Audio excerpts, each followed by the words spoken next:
അപ്പം ഭയങ്കര ദേഷ്യക്കാരനാണോ പാവമാണോ വീട്ടില്? പാവമാണ്. വഴക്കുവല്ലം പറയാറുണ്ടോ ചന്തുവേ? ഒരു വഴക്കുമില്ല. കാതോരം വരുന്നിതാ കാറ്റായി നീ. കാർഷിക വൃത്തി എന്ന് വെച്ചാൽ അതൊരു ബിസിനസ് അല്ല, ഒരിക്കലും ഒരു ലാഭമൊന്നുമില്ല. അതൊരു സംതൃപ്തിയാണ്, ക്രിയേഷൻ ആണത്. അല്ലാണ്ട് കൃഷി എന്ന് പറഞ്ഞാൽ നിങ്ങൾ ബിസിനസ് ആയിട്ട് കൂട്ടല്ലേ. മലയാളത്തിൽ എല്ലാവരും എന്നെ ഞെട്ടിച്ച ആൾക്കാർ തന്നെയാണ്, ഓരോരോ സീൻസിലെങ്കിലും. അപ്പൊ ഒരാൾ മോശക്കാരായിട്ട് മലയാളത്തിൽ എനിക്ക് തോന്നിയിട്ടില്ല. അയാൾ ചെയ്യണം വളരെ മോശമാണ് എന്ന് തോന്നിയിട്ടില്ല എനിക്ക്. പക്ഷെ ചന്തുവിന് സലീമേട്ടന്റെ ഭയങ്കര ചായ. അത് പിന്നെ മോനല്ലേ. സലീമേട്ടന്റെ ഫോട്ടോ കോപ്പി എടുത്തു വെച്ചോല്ലേ ചന്തു ഇരിക്കുന്നേ. സൈഡൊക്കെ തിരിഞ്ഞ സലീമേട്ടൻ തന്നെ, ഒരു വ്യത്യാസവും ഇല്ല. അതൊരു കോംപ്ലിമെന്റ് ആയിട്ടല്ലേ പറയുന്നത്? അതെ, ഇതെന്തോ ഒരു വേറെന്തോ പറയുന്ന പോലെ തോന്നുന്നു.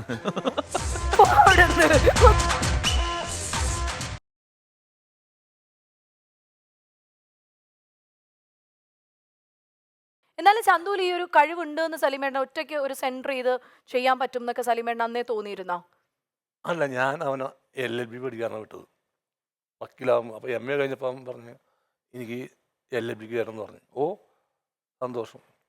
അപ്പോൾ എനിക്ക് എടുക്കാൻ പറ്റാത്തൊരു ഡിഗ്രി ആയിരുന്നത്. അപ്പോൾ എൻ്റെ മോൻ ഒരു LLB കാരനായിട്ട് വരുന്ന കണ്ടിരിക്കുന്ന അച്ഛനാണ് ഞാൻ. അതിനി എടുക്കാലോ. അതെ, എടുക്കുക. എന്നെ വക്കീലാക്കാനാണ് ഉദ്ദേശിച്ചത്, പക്ഷെ ജഡ്ജായി കോമഡി ഷോന്റെ. അല്ല, കാരണം ഇന്നലെ ഞങ്ങൾ ചന്തുവിനെ ഇങ്ങനെ വിളിച്ചിട്ടുണ്ടായിരുന്നു. സലീമേന്റെ ഒരു എക്സ്ക്ലൂസീവ് ഇന്റർവ്യൂ ഞങ്ങൾ എല്ലാവരും കൂടെ ചേർന്ന് മൈൽ സ്റ്റോൺ മേക്കേഴ്സിൽ എടുക്കുകയാണ്. പക്ഷെ ചന്തു അറിഞ്ഞിട്ടേ ഇല്ല. അപ്പൊ അതാ ഞങ്ങൾ ചോദിച്ചത്. അല്ല, അവൻ ഇന്നലെ ഇന്ന് വെളുപ്പിന് ഒരു 2:30 മണിക്കാണ് വന്ന അവിടെ. ഒരു ഗ്യാങ് ആയിട്ട് സൗബിൻ, ശ്രീനാഥ് ബാസി, ഗണപതി ആൻഡ് അവരുടെ ടീം ഒരുമിച്ചാണ് വന്നത്. 2:30 മണിക്ക് വന്നിട്ട് ഇവര് 4 മണിയായി പോയപ്പോ വീട്ടിൽ നിന്ന്. രാത്രിയല്ലേ?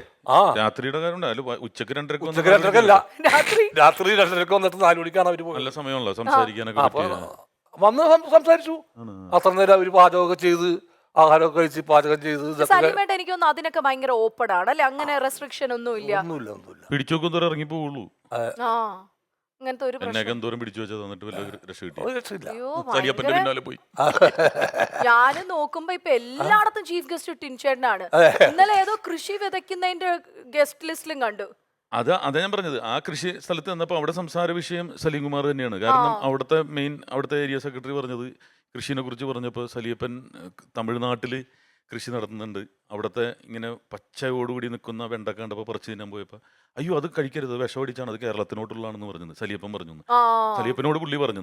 അപ്പോൾ അവിടെ നിന്ന് വരുന്ന, അപ്പോൾ അതിന് എതിരായിട്ടാണല്ലോ നമ്മുടെ ഇവിടെ കൃഷി നടത്തുന്നത്. അപ്പോൾ ആ സ്ഥലങ്ങളിലൊക്കെ സംസാര വിഷയമാകുന്നതും സലിയപ്പൻ കൃഷി ചെയ്യുന്നത്. ശരിക്കും ചെമ്മീൻ കെട്ട് കൃഷി ശരിക്കും ഒരു ബിസിനസ് മാഗ്നറ്റ് ആണോ സലീം കുമാർ? അല്ല, നിങ്ങൾക്ക് അത് തോന്നണം. കാർഷിക വൃത്തി എന്ന് വെച്ചാൽ അതൊരു ബിസിനസ് അല്ല, ഒരിക്കലും ഒരു ലാഭമൊന്നുമില്ല. അതൊരു സംതൃപ്തിയാണത്, ക്രിയേഷൻ ആണത്. അല്ലാണ്ട് കൃഷി എന്ന് പറഞ്ഞാൽ നിങ്ങൾ ബിസിനസ് ആയിട്ട് കൂട്ടല്ലേ. 5 പൈസ ലാഭം കിട്ടില്ല. എന്തെങ്കിലും ഒരു 2 ലക്ഷം രൂപ ഇറക്കുമ്പോ 354 രൂപ ലാഭം കിട്ടും. വീട്ടില് കറി വെച്ചാൽ വല്ല ലാഭം കിട്ടും. ഞാൻ ചോദിക്കാണ്, കറി വെക്കാറുണ്ട്? ചോദിച്ചു കെട്ടിയോട് ചോദിച്ചു. നല്ല അസലായിട്ട് ബീഫ് വരട്ടി, ചിക്കൻ കറി, ഓംലെറ്റ് ഒന്നുമല്ല എന്താണോ ചോദിച്ചാൽ അപ്പം വെച്ച് തരും. ഞാൻ പറഞ്ഞു അതിന് ലാഭം കിട്ടാറുണ്ട്. ഇല്ല, ഒരു സന്തോഷം. മനസ്സിലായില്ലേ? അത്ര ഇരിക്കുന്ന അത്ര നേരം എനിക്ക് എനർജി കിട്ടും. അല്ല, അതുകൊണ്ട് തന്നെ ടിൻചേട്ടൻ ഇരിക്കുമ്പോ നമ്മുടെ ചന്തു ഇവിടെ ലൈനിലുണ്ട്. അപ്പോ ഒന്ന് ചന്തു, ഹലോ ചന്തു, ദേ ഞങ്ങള് ഷോ ഇവിടെ നടന്നുകൊണ്ടിരിക്കുകയാണ് സലീമേട്ടനുമായിട്ട്. ടിനിച്ചേട്ടനുണ്ട്. അല്ല, ഞാനിപ്പോ പറഞ്ഞേ ചന്തു, ഈ സലിയപ്പന്റെ ഇമോജിയാണ് എല്ലാ ദിവസവും ഞാൻ കണ്ടോണ്ടിരിക്കുന്നത്. ദാസേട്ടന്റെ പാട്ടും സലിയപ്പന്റെ ഇമോജിയാണ് ഡെയിലി കണ്ടോണ്ടിരിക്കുന്നത്. 2-3 ദിവസമായിട്ട് ഇപ്പൊ ചന്തുവിനെ കണ്ടോണ്ടിരിക്കണെന്ന് പറഞ്ഞു കംപ്ലീറ്റ് ഏറ്റെടുത്തിട്ടുണ്ട്. അല്ല, തീർച്ചയായിട്ടും ചന്തു, കൺഗ്രാചുലേഷൻസ് മഞ്ഞുമൽ ബോയ്സിന്. ദേ സലീമേട്ടനോട് എന്തെങ്കിലും പറയാനുണ്ടോ? ഒന്നും. അതല്ലേ പറഞ്ഞു 4:30. അപ്പം ഭയങ്കര ദേഷ്യക്കാരനാണോ പാവമാണോ വീട്ടില്? പാവമാണ്. വഴക്കുവല്ലം പറയാറുണ്ടോ ചന്തുവേ? ഒരു വഴക്കുമില്ല. വർത്താനം പോലും പറയാറില്ല. ഒരു പ്രശ്നമില്ല, നല്ല അപ്പനാണ് നമ്മുടെ. അല്ല, നല്ലതെന്ന് പറഞ്ഞില്ലെങ്കിൽ വീട്ടില് ഗോതമ്പുണ്ടിരും ആണ്. പക്ഷെ ചന്തുവിന് സലീമേട്ടന്റെ ഭയങ്കര ചായ. അത് പിന്നെ മോനല്ലേ. അങ്ങനെയല്ല ഞാൻ നിങ്ങൾക്ക് ഉദ്ദേശിച്ചത്. അങ്ങനെയില്ലേ ചായ ഉണ്ടാവും. മീരയുടെ അങ്ങനെ ചായ എന്ന് പറയാറില്ലേ? അങ്ങനെയല്ലല്ലോ, അതല്ല ഞാൻ ഉദ്ദേശിച്ചേ. എന്തോ ഒരു അപകടം പോലെയൊക്കെയാണ് മീര പറഞ്ഞത്. അതല്ല, ഇപ്പൊ ചിലപ്പോ നമ്മള് മക്കളാണെങ്കിൽ അച്ഛനും അമ്മയുടെ ചായ നമുക്ക് അപ്പച്ചിമാരുടെയോ അമ്മാവന്മാരുടെ അതൊക്കെ ടെസ്റ്റ് വിശേഷുവിനൊക്കെ അല്ലേ അങ്ങനെ. ആ ഇത് ഡിറ്റോ സലീമേട്ടന്റെ ഫോട്ടോ കോപ്പി എടുത്തു വെച്ചോല്ലേ ചന്തു ഇരിക്കുന്നേ. സൈഡൊക്കെ തിരിഞ്ഞ സലീമേട്ടൻ തന്നെ, ഒരു വ്യത്യാസവും ഇല്ല. അതൊരു കോംപ്ലിമെന്റ് ആയിട്ടല്ലേ പറയുന്നത്? അതെ. ഇതെന്തോ ഒരു വേറെന്തോ പറയുന്ന പോലെ തോന്നുന്നു. ഒന്നുമല്ല, ഞാൻ കോംപ്ലിമെന്റ് ആയിട്ട് പറഞ്ഞതാ. അല്ല ചന്തു, എന്തായാലും സൂപ്പർ കൺഗ്രാചുലേഷൻസ്. ഇപ്പൊ എന്തായാലും ബിബിൻ ഇരിക്കുന്നോണ്ടൊരു സുഹൃത്തിനെ ഞാൻ ഇപ്പൊ പെട്ടെന്ന് വീഡിയോ കോളിൽ കൊണ്ടുവരാൻ പോവാണ്. സലീമേട്ടൻ ഒരു ചോദ്യം ചോദിക്കാനും ഉണ്ട് ആൾക്ക്. ഓക്കെ, വരട്ടെ ബിബിന്റെ. ഞാൻ വളരെ കുറച്ച് സിനിമകളിൽ അഭിനയിച്ചിട്ടുള്ളൂവെങ്കിലും അതിൽ ഭൂരിഭാഗം സിനിമകളിലും സലീമേട്ടൻ്റെ കൂടെ അഭിനയിക്കാൻ കഴിയും എന്നുള്ളത് ഒരു വലിയ ഭാഗ്യമാണ്. എൻ്റെ ആദ്യ സിനിമയായ എൻ്റെ വീട് അപ്പൂൻ്റെ മുതൽ, രാപ്പകൽ, മായാവി, ഇതിലൊക്കെ ഒരു തഗ് പാർട്ട്ണറായിട്ട് ചെറിയ ചെറിയ സീനുകളിൽ അഭിനയിക്കാൻ എനിക്ക് സാധിച്ചിട്ടുണ്ട്. അതിനുശേഷം ഞങ്ങൾ ആദ്യമായിട്ട് എഴുതിയ തിരക്കഥ അമർ അക്ബർ അന്തോണിയിൽ സലീമേട്ടനെ വെച്ചിട്ടാണ് ഞങ്ങൾ അതിലൊരു ഹ്യൂമർ ട്രാക്ക് എഴുതിയിരുന്നത്. പക്ഷേ അന്നത്തെ ഒരു ആരോഗ്യസ്ഥിതി വെച്ച് സലീമേട്ടനെ ചെയ്യാൻ പറ്റിയില്ലെങ്കിലും ഞങ്ങളുടെ സ്വിച്ച് ഓണൊക്കെ ചെയ്തു തന്നത് സലീമേട്ടനായിരുന്നു. അതിനുശേഷം കട്ടപ്പനയിലെ ഋതിക് റോഷൻ, യമണ്ടൻ പ്രേമകഥ, എന്തിന് ഈ അടുത്ത് ഇടിയൻ ചന്തൂല് വരെ ഒരുമിച്ച് അഭിനയിക്കാനുള്ള ഭാഗ്യം എനിക്കുണ്ടായി. സലീമേട്ടനൊരു റീപ്ലേസ് ചെയ്യാൻ പറ്റാത്ത ഒരു ആക്ടറാണെന്നുള്ള കാര്യത്തിൽ ആർക്കും ഒരു തർക്കമില്ല. പക്ഷെ എനിക്ക് ചോദിക്കാനുള്ളത്, സലീമേട്ടൻ്റെ എഴുത്തുകാരനെ അധികം ആരും അങ്ങോട്ട് ശ്രദ്ധിച്ച് ഞാൻ കണ്ടിട്ടില്ല. അപ്പോൾ എനിക്ക് ഏറ്റവും ഇഷ്ടപ്പെട്ട സലീമേട്ടൻ എഴുതിയ തിരക്കഥ എന്ന് പറയുന്നത് കറുത്ത ജൂതൻ എന്ന് പറയുന്ന സിനിമയുടെ ആയിരുന്നു. സലീമേട്ടന് സ്റ്റേറ്റ് അവാർഡ് കിട്ടിയ തിരക്കഥയാണ്. അപ്പോൾ ഇനി ഒരു തിരക്കഥ സലീമേട്ടൻ്റെ അടുത്ത് തന്നെ എഴുതുന്നുണ്ടോ? ഉണ്ടെങ്കിൽ പഴയ തഗ് പാർട്ട്ണറായ എന്നെ അതിൽ ഉൾപ്പെടുത്തുമോ എന്നൊക്കെയാണ് എനിക്ക്. ഇവൻ പട്ടറി കിട്ടി കൊല്ലാനുള്ള പരിപാടി തന്നെ. പറയട്ടെ, ഇനി സ്ക്രിപ്റ്റിൽ എന്താണ് ഇരിക്കുന്നതെന്നാണ് വിഷ്ണു. നല്ലൊരു സബ്ജക്റ്റ് വരെയാണെങ്കിൽ ഞാൻ ഇരിക്കും, നല്ലൊരു ത്രെഡ് വരെയാണെങ്കിൽ, നല്ലൊരു ആശയം വരെയാണെങ്കിൽ ചെയ്യണം. ആണ്. എന്നാ ഈ രണ്ട് പയ്യന്മാരെ പറ്റി എന്താണ് പറയാനുള്ളത്? അല്ല, അവരെ വിഷ്ണു and ബിബിൻ. വിഷ്ണുവിനെ വിടാം. ബിബിൻ എന്ന് വെച്ചാൽ വിഷ്ണു ഞാൻ വളരെ ചെറുപ്പം, അവൻ്റെ ചെറുപ്പം, എൻ്റെ ചെറുപ്പമൊന്നുമില്ല, അവൻ്റെ ചെറുപ്പം തോന്നി. ഏതാണ് മായാവില്ല പടം? അല്ല, എന്റെ വീടപ്പൂന്റെയും ഫസ്റ്റ് അത് തന്നെ, ആ ജയിലിൽ കിടക്കണത് മായാവിലാണ്. ഞാൻ വെല്ലുവിളിക്കുന്നുണ്ട് ഒരു തന്നെ, ഇറങ്ങി പാടാ പോടാ പരമാക്കി തരത്തിപ്പോയി കളിക്കടപ്പ. ഞാൻ തിരിച്ചു പോയത് ഇവന്റെ ഈ പ്രസന്റേഷൻ കണ്ടിട്ട്. അത് കഴിഞ്ഞ രാപ്പകലവൻ രാപ്പകലിലൊക്കെ ഒരു ഓക്കെ അവൻ ആ വേഷം ചെയ്യുന്ന ഈ മായാവി ഞാൻ ഇപ്പോഴും കണ്ടിരിക്കും ഞാൻ ഇവന്റെ പെർഫോമൻസ്. പിന്നെ എൻ്റെ വീട് പൂവിൻ്റെയും മുങ്ങാച്ചേട്ടനൊക്കെ പറഞ്ഞ എൻ്റെ പുറകെ കിടക്കണ പയ്യനായിട്ട്. പിന്നെ വിപിൻ എന്ന് വെച്ചാൽ നമുക്കൊക്കെ പ്രചോദനമാണ്, ഒരുപാട് പേർക്കൊരു പ്രചോദനമാണ്.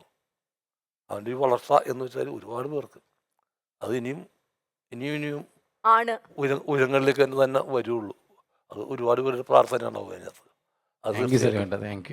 തീർച്ചയായിട്ടും. അപ്പൊ ഇത് രണ്ടും സംസാരിച്ചുകൊണ്ടിരിക്കുമ്പോ പെട്ടെന്നൊന്ന് സലീമേട്ടൻ വീഡിയോ കോളിലേക്ക് ഒന്ന് നോക്കാവോ? നീ ആരടാ എന്നോട് എതിർക്കാൻ? ഇങ്ങോട്ട് ഇറങ്ങി വാടാ എടപ്പാളി, തണ്ടക്ക് പിറന്നവനാണെങ്കിൽ ഇറങ്ങി വാടാ. ഒന്ന് പോവാടാ മരമാക്കി, പോയി തരത്തി പോയി കളിക്കടാ.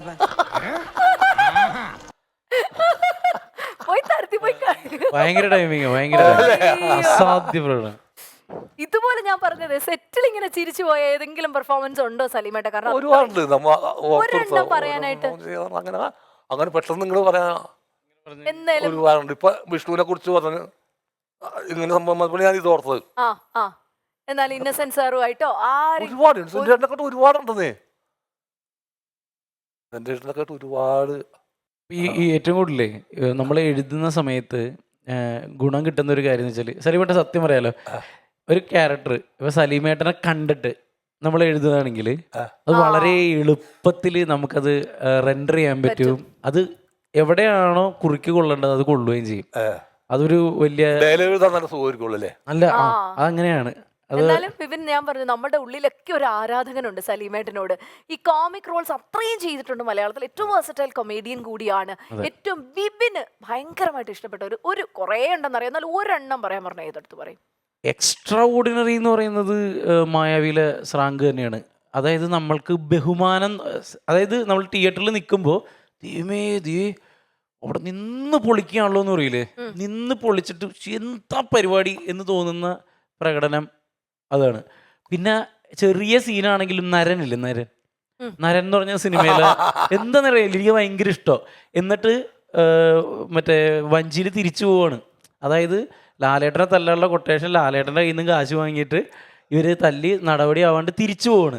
തിരിച്ചു പോകുമ്പോൾ ചേട്ടനൊരു പേടിയുണ്ട് വഞ്ചി മുങ്ങുമെന്ന്. അപ്പോൾ പൈസ തരുന്നുണ്ട്. അപ്പോൾ ചേട്ടൻ പറഞ്ഞേ ചില്ലറയാണെങ്കിൽ നല്ല, അത് ചില്ലറയാണെങ്കിൽ നല്ലതാണ് ഉദ്ദേശിച്ചത്, നോട്ടാണെങ്കിൽ നനഞ്ഞു പോവല്ലോ. അതാണ് കുഞ്ഞു സാധനമാണ്, പക്ഷെ അത് എന്ത് രസമുള്ള. നമുക്ക് രണ്ടാൾക്കും പരിചയമായിട്ടുള്ള ഒരാളും കൂടി ഒന്ന് വീഡിയോയിൽ വരാൻ പോവാണേ. അതെ. നമുക്ക് ആ വീഡിയോ ഒന്ന് നോക്കിയാലോ, കണ്ടു നോക്കിയാലോ. സലീം കുമാർ. വിനീതേട്ടാണ്. സലീം കുമാർ പറഞ്ഞാൽ ചിരിക്കാനില്ലാതെ വേറെ ഒരു വഴിയില്ല. എത്രയോ ചിരിച്ചിട്ടുണ്ട്. സലീമിന്റെ കൂടെ ചെയ്ത പടങ്ങളൊക്കെ എനിക്ക് ചതിക്കാത്ത ചന്തൊക്കെ എത്ര ടേക്സ് അറിയാം ഇദ്ദേഹത്തിന്റെ. അത് എനിക്ക് മാത്രമല്ല കേട്ടോ, കൂടെ അഭിനയിച്ച എല്ലാവരും, ജയസൂര്യ ആയാലും ഞാനായാലും. സലീം അത്രയും ഒരു ഇൻക്രെഡിബിൾ ആർട്ടിസ്റ്റ്. ആൻഡ് അദ്ദേഹം ഹ്യൂമറിൽ നിന്ന് പിന്നെ അദ്ദേഹം സീരിയസ് റോൾസ്, ക്യാരക്ടർ റോൾസ് അതിഗംഭീരമായിട്ട് ചെയ്ത ഒരു വളരെ വെർസറ്റൈൽ ആക്ടർ. തീർച്ചയായിട്ടും മലയാള സിനിമയ്ക്ക് ഒരുപാട് നല്ല കോൺട്രിബ്യൂഷൻസ് തന്ന ഒരു വലിയ ഗ്രേറ്റ് ആക്ടർ. ഈ ഒരു അവസരത്തിൽ എല്ലാവിധ ആശംസകളും. Lot of love, much love to Saleem Kumar, because he's like my brother. And I am so happy his son is ആ ലെഗസി കണ്ടിന്യൂ ചെയ്യാണ്. So all my best wishes to Saleem and his family. ഞാൻ വിനീതേട്ടാണ് സലീമേട്ടനെ wish അറിയിച്ചത്. ചതിക്കാത്ത ചന്തുവിൽ എനിക്ക് തോന്നുന്നു ഒരുപാട് sequence ചെയ്തിട്ടുണ്ട്. ആ ചതിക്കാത്ത ചന്തുവിൽ എന്തെങ്കിലും മറക്കാനാവാത്ത ഒരു ഇതുണ്ടായിരുന്നോ സലീമേട്ടാ? ചതിക്കാത്ത മറക്കാറൊന്നുമില്ല. വിനീത് ഞാനായിട്ട് അല്ല, ആ വേഷം കെട്ടി അമേരിക്കയിൽ ഞങ്ങൾ മമ്മൂക്കട ഷോ പോയിരുന്നു. ഓക്കെ. വളരെ നിസ്സാര പേരുണ്ടായുള്ളൂ. മമ്മൂക്ക, വിനീത്, ദിവ്യ ഉണ്ണി, അങ്ങനെ വളരെ നിസ്സാര പേരുണ്ടായുള്ളൂ. വേണുഗോപാൽ, അങ്ങനെ സ്കിറ്റ് കളിക്കുമ്പോൾ ഇവൻ ചിരിക്കും എപ്പോഴും. ഞാൻ വരുമ്പോ ചിരിച്ചിട്ടാണ് ഒരു ഡയലോഗ് പറയണ. സലീമേട്ടനെ കാണുമ്പോഴേ ചിരി തുടങ്ങും. അപ്പൊ ഞാൻ അച്ഛനായിട്ടാണ്, ഇവൻ മകനായിട്ടാണ് അഭിനയിക്കുക. ഒടുക്കത്തെ ചിരിയാണ് ഇവൻ തുടങ്ങുമ്പോ തന്നെ. അങ്ങനെ വേറെ ആരെങ്കിലും ഉണ്ടോ സലീമേട്ടനെ കാണുമ്പോ ചിരി കൺട്രോൾ ചെയ്യാൻ പറ്റാത്ത? കൺട്രോൾ ചെയ്യാൻ പറ്റാത്ത ചിരി ഓഡിയൻസ് നോക്കിയിട്ടില്ലേ. സലീമേട്ടൻ എന്നാ പറഞ്ഞു? ചിരിക്കണ്ട. അങ്ങനെ ഈ സ്റ്റേജിന്റെ കാര്യം പറയുമ്പോഴേ സലീമേട്ടൻ ഒത്തിരി സ്റ്റേജ് ഷോസ് ചെയ്തിട്ടുള്ള ഒരാളാണ്. സ്റ്റേജിൽ മറക്കാനകത്ത് അധികം ഷെയർ ചെയ്യാത്ത ഏതെങ്കിലും ഒരു ഇൻസിഡന്റ് ഉണ്ടോ? എല്ലാം ഷെയർ ചെയ്ത് പോയി. ആണല്ലേ? ഒരെണ്ണം ഇല്ല, ഞാൻ നോക്കിയൊന്നുമില്ല പോയ സമയത്ത്. കണ്ടോ? നോക്കി ഷെയർ ചെയ്യാൻ വല്ല ഉണ്ടാന്ന് ഒന്നുമില്ലെന്ന് പറഞ്ഞു. എന്തായാലും ലീല ചേച്ചി ഒരുപാട് സന്തോഷമുണ്ട്. കാര്യം സലീമേട്ടൻ ഇങ്ങനെ ഒരു സ്പെഷ്യൽ ഡേയിൽ മൈൽ സ്റ്റോൺ മേക്കേഴ്സിന് ഓൾറെഡി ഞങ്ങളുടെ ചാക്കോച്ചന്റെ ഇവന്റിലൊക്കെ വന്ന് ചാക്കോച്ചനൊക്കെ ഭയങ്കര ആട്ടലൊക്കെ ആയിരുന്നു. എന്നെ ആട്ടൂലേച്ചി. ആണോ? ഞാനും ആട്ടും.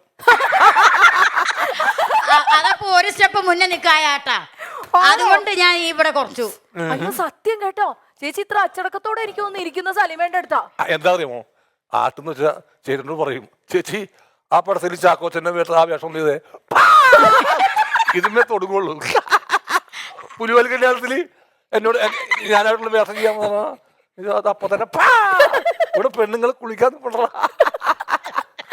അതേപോലെ ഒരുപാട് മൂവ്മെന്റ്സ് ഇട്ട് വെച്ചിട്ടുണ്ട്. നമുക്ക് വന്നാലും ഏതെങ്കിലും പടത്തിന് ഉണ്ടാവും. ഒരാൾക്കൊരു ചോദ്യം ചോദിക്കാനുണ്ട്, അച്ഛൻ ഇറങ്ങാത്ത വീടുമായിട്ട് റിലേറ്റ് ചെയ്ത്. നമുക്ക് അതൊന്ന് കണ്ടു നോക്കാം. സലീമേട്ടൻ എൻ്റെ പപ്പ തന്നെയാണ്. ഞാൻ എപ്പോഴും എന്താ പറയുക, എൻ്റെ അച്ഛൻ്റെ സ്ഥാനം തന്നെ കൊടുത്തിരിക്കുന്ന ഒരു വ്യക്തിയാണ് സലീമേട്ടൻ. ഇനിയും ഒരുപാട് നല്ല കഥാപാത്രങ്ങൾ അദ്ദേഹത്തിന് ചെയ്യാൻ സാധിക്കണം. ഒരുപാട് ആരോഗ്യത്തോടെ ഇരിക്കാൻ സാധിക്കണം. ഇപ്പം കുറച്ച് അവശതയൊക്കെയാണ്, വയ്യായികയൊക്കെ ഉണ്ട്. പക്ഷെ പപ്പ വീണ്ടും നല്ല ആരോഗ്യത്തോടു കൂടി തിരിച്ചു വരിക. അപ്പോ മുക്ത ഈ പറഞ്ഞതുപോലെ, മുക്ത എനിക്ക് തോന്നുന്നു അച്ഛനുറങ്ങാത്ത വീട്ടിലെ മകളായിട്ട് അഭിനയിക്കുന്നത് 8ലും 9ലും എങ്ങാണ്ട് പഠിക്കുകയാണ്. കേറിയത്. അതുകൊണ്ട് ഒരു അച്ഛൻ മകൾ ബന്ധം തന്നെയാണ് അല്ലേ? തീർച്ചയായിട്ടും മക്കളാണ്. എന്തായാലും ഒരു കുഞ്ഞു ഗസ്റ്റ് ഇവിടെ കാണാൻ വന്നിട്ടുണ്ട് സലീമേട്ടനെ. വായോ, എന്തേ ആളെന്തിയേ, മിടിക്കെന്തിയേ, വായോ, ഞാൻ എടുത്തിട്ട് വരണോ? അവനുണ്ടല്ലോ. ഒരു പാട്ടുകാരിയാണ്, ഞങ്ങളുടെ ഒരു വൈറൽ സിംഗർ കൂടിയാണ്. വാ വായു വാ മേധ, മേധ മെഹർ ആണ്. വായു, ധൈര്യമായിട്ട് വന്നോ. ആ മേധ, സുഖമായിട്ടിരിക്കുന്നോ? നല്ല ഡ്രസ്സാണ് കേട്ടോ മേധയുടെ. പിങ്കൻ പിങ്കൻ പിങ്ക് ഡ്രസ്. ആണ്. പിങ്ക് നല്ല ആൻഡ് ബ്ലാക്ക്. ബോയൊക്കെ വെച്ച് സുന്ദരിയായിട്ട് വന്നിരിക്കുകയാണ്. ആ, ഒരു പാട്ട് പാടി തരുമോ? ആ, എന്റെ ഒരു സാധനം അച്ഛൻ്റെ കയ്യിലായി പോയി. അച്ഛൻ്റെ അച്ഛൻ്റെ കയ്യിലാ? കയ്യിലായിരിക്കോ? ആ, വിളിച്ച് ഏതാ? വാങ്ങിച്ചോ. വാങ്ങിച്ചോ. അച്ഛൻ്റെ കയ്യിൽ ഏതാ അച്ഛൻ്റെ കയ്യിൽ സാധനം? ഏത് സാധനമാണോ ആ, ഉള്ളത്? കൊടുത്തോ. ആ, വെറുതെ അല്ല, സ്റ്റൈല് കണ്ടോ?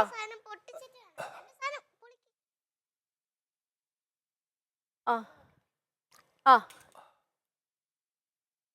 ആ, മൈക്ക് അങ്ങ് അടുപ്പിച്ച് വെച്ച് സംസാരിക്കോ. ഞാനിപ്പോ ഇത് ഉറങ്ങുമ്പോ എപ്പോ എന്റെ ബെഡ്റൂമിൽ തന്നെ എടുത്തു വെക്കും. ആണോ?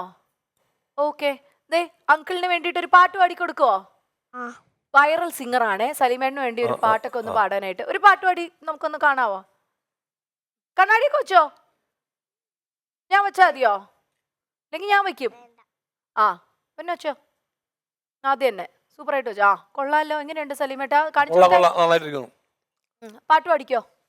ചക്കര പന്തലിൽ തേൻമഴ ചൊരിയും ചക്രവർത്തി കുമാരാ, നിന്മനോരാജ്യത്ത് രാജകുമാരിയായി വന്നു നിൽക്കാനൊരു മോഹം. ചക്കര പന്തലിൽ തേൻമഴ ചൊരിയും ചക്രവർത്തി കുമാരാ. വാവ്, ഈ സൂപ്പർ ആറ്റിറ്റ്യൂഡിന് സൂപ്പർ. പറ്റിയ പാട്ട് കേട്ടോടാ. ഞാൻ ആരും ഇങ്ങനെ ഈ പാട്ട് പാടി കേട്ടിട്ടേയില്ല.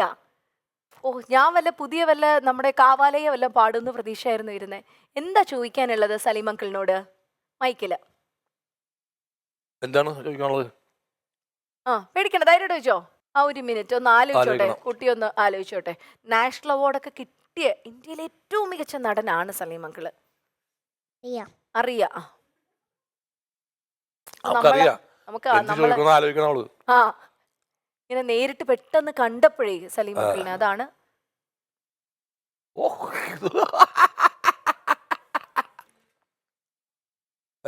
ഏട്ടാ, ഇതാണ് ന്യൂ ജനറേഷൻ കേട്ടോ. ആ ഇതൊക്കെയാണ് ന്യൂ ജൻ.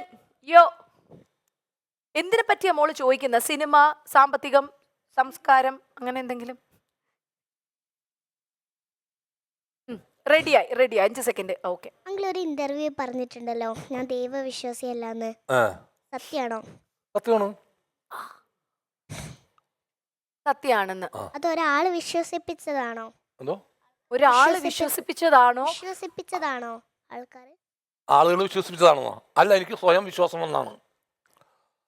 ഞാൻ ഇന്റർവ്യൂല് അതൽ പറഞ്ഞു. പറഞ്ഞിരുന്നു ഞാൻ. എന്തിനു? ഭയങ്കര രസം കേട്ടോ. ആ. ഭൗതികമായിട്ടുള്ള വേറെ തലത്തിലേക്ക് അതെ, പോവാണ് കാര്യം. തലത്തിലേക്ക് പോയിട്ട് അവൾ അവിടെ കിടന്ന് ഡാൻസ് കളിക്കുക. വേറെ തരത്തിൽ സംസാരിച്ചോളാം. എന്താടാ? വേറെ തരത്തിൽ വേറെ സംസാരിച്ചോളാം. തരത്തിൽ സംസാരിക്കാമെന്ന്. ആറ്റിറ്റ്യൂഡ് കണ്ടോ സലീമേട്ടാ? പിന്നെ എന്തുകൊണ്ടാണ് ഇന്റർവ്യൂല് അങ്ങനെ പറഞ്ഞത്? ചുമ്മാ പറഞ്ഞത്. എൻ്റെ ഒരു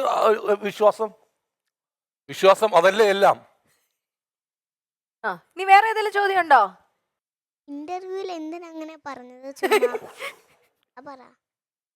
സലീമേട്ടാ, ഇന്റർവ്യൂ എന്തിനാ അങ്ങനെ പറഞ്ഞെന്ന്? എന്നോടൊരാൾ ചോദിച്ചു ദൈവവിശ്വാസം ഉണ്ടോന്ന്. ഞാൻ പറഞ്ഞു ഇല്ല എന്ന് പറഞ്ഞു. അവിടെ തീർന്നോ കച്ചവടം. അപ്പൊ ഇന്റർവ്യൂവിൽ എന്തിനാ അങ്ങനെ പറഞ്ഞെന്നാണോ? എന്താ നിന്റെ പ്രശ്നം? എന്താ പറഞ്ഞു? ധൈര്യമായിട്ട് പറഞ്ഞോ, ചേച്ചിയോട് പറഞ്ഞോ. ഒരു പ്രശ്നമില്ല. ആ, ഒരു പ്രശ്നമില്ല. ആ, വേറെ എന്തെങ്കിലും ചോദിക്കാനുണ്ടോ?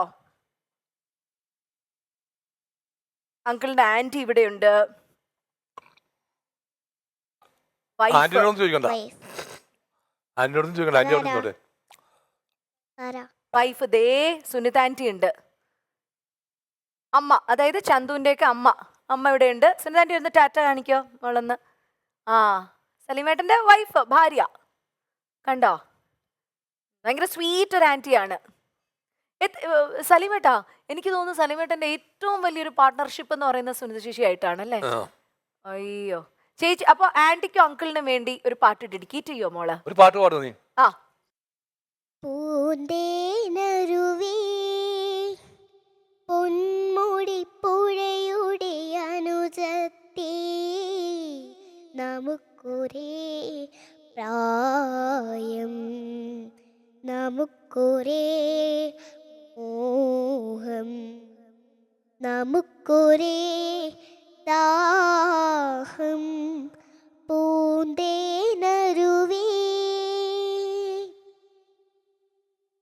അടിപൊളി അടിപൊളി. ഒരു വലിയ അടിപൊളി. കൈയടി കൊടുക്കാം മേധയ്ക്ക്.